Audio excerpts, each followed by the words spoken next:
General de Castelnau prophesied, "The guns have done their work so thoroughly that the men can go forward with their rifles at the slope." Through the drenching autumn rains, across the muddy wastes of no man's land, towards the waiting wire, stormed the French infantry.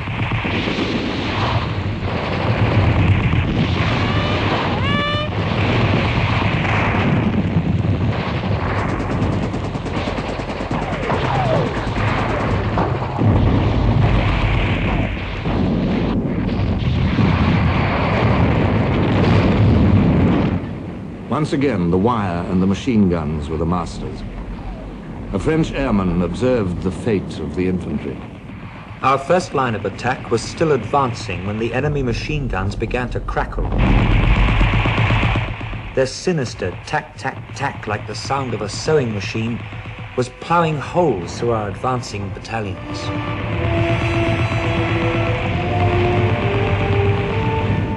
In Champagne, the deepest French advance was less than 2 miles. In Artois and Champagne together, the French lost nearly 200,000 men. General Joffre drew up a gloomy balance sheet. It can thus be seen that the year 1915 was drawing to a close under conditions that brought small comfort to the Allies. Our armies had everywhere been either checked or beaten, and they needed to be reorganized before any new effort could be demanded of them. On the contrary, the enemy appeared to have succeeded in all his undertakings. The fall of the year drew on with yet another triumph for German arms. As Joffre's guns boomed out in Champagne, their preparatory bombardment was echoed in another part of Europe. Germany and Austria together were preparing to fall upon the obstinate Serbs with crushing might. The Serbs knew what was coming and begged for Allied help. But how could they help this landlocked, isolated country in the heart of the Balkan Mountains? Only with the aid of Serbia's ally, Greece. The Greek premier, Venizelos, was agreeable. He mobilized the army and appealed for 150,000 British and French troops. The place selected for their landings was Salonika. Salonika, a seedy cosmopolitan port at the head of the Aegean Sea, was chosen by the Allies because of its good harbor, because it was only 50 miles from the Serbian frontier, and because of its railway lines leading up country. The 1st French Division landed on October the 5th. But on that very day, Venizelos was dismissed by King Constantine, who declared that Greece would stay neutral.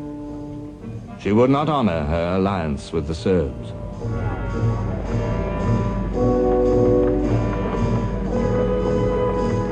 A British division, rushed from Gallipoli, followed the French. As the Allies came ashore, they looked around them with mixed and curious feelings. Their position was unenviable. It was reported, "The German spies sit in rows on the quays at Salonika, smoking large cigars, and note down every man, horse, gun, and ton of stores landed. This is a nice way to make war." a naval officer met some disembarking British troops with the cheerful greeting, "Well, your war's over. In 2 days you'll have been disarmed and interned by the Greeks." It was not quite so bad as that, but it was an uneasy situation which made effective help for Serbia well nigh impossible. And the Serbs were in sore need of help. On October the 6th, the Austro-German offensive began across the Danube and the Sava.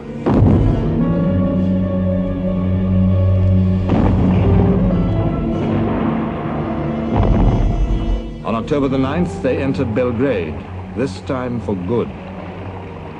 2 days later, without any declaration of war, the Bulgarians struck in at the flank of the Serbian armies from the east. Bulgaria was drawn into the war by greed for Serbian territory and by hatred born in the Balkan Wars.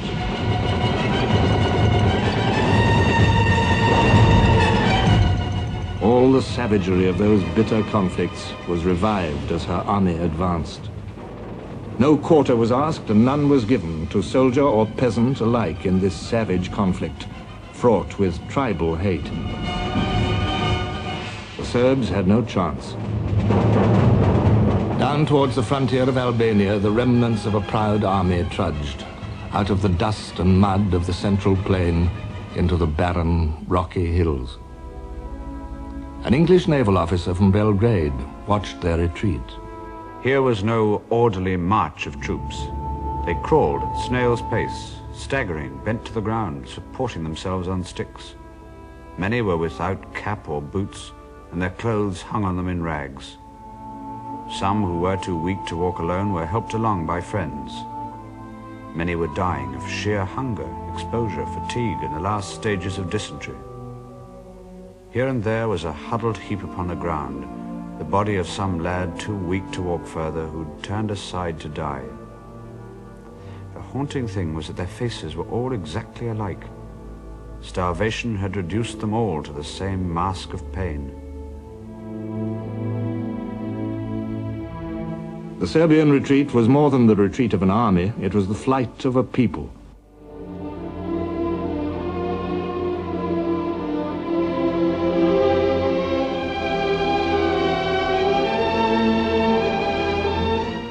Through the inhospitable mountains, the Serbian cavalry dragged on. Oh, pray that your flight be not in winter. Seldom had Christ's words seemed more appropriate.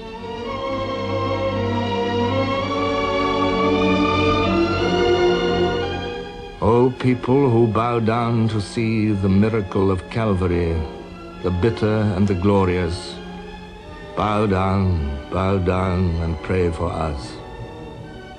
Sue for them and all of us who the world over suffer thus, who have scarce time for prayer indeed, who only march and die and bleed. By the end of 1915, 1/6 of Serbia's entire population would be dead. 100,000 men out of 400,000 were all that remained of her army to reach the sea and safety. And all that their allies could do for them was to take them off and give them a haven on the Isle of Corfu. The fall of Serbia symbolized the wreck of a year in which much hope had died. It was clear to the Allies that the war would never be won this way. On December the 6th, General Joffre convened an Allied conference at Chantilly. It was agreed that a decisive result should be sought through coordinated offensives on 3 fronts: Russian, Franco-British, and Italian. These offensives were to be launched simultaneously to prevent the enemy from moving his reserves from one front to another. This conference marks a vital date in the history of the conduct of the war. So a bleak year ended with hope revived.